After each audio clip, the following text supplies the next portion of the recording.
Я думаю о будущем. И оно туманно. Впервые в жизни у меня нет планов. Их будто смыло волной.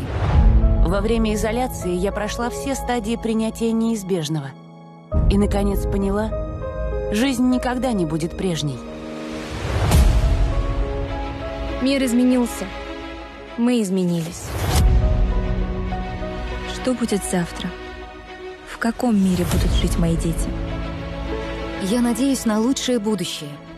Я надеюсь, что мои дети получат хорошее образование, будут счастливы и свободны, сделают свой выбор в жизни. Но мне мало надежды. Я хочу больше.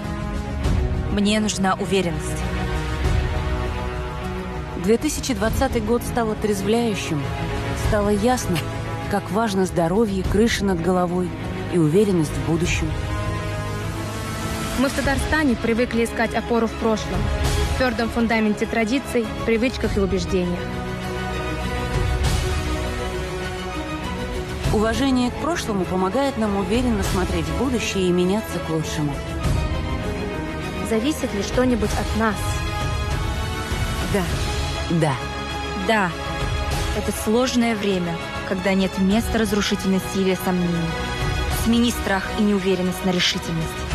Будь смелее, чтобы сохранить верность своим принципам и сделать правильный выбор.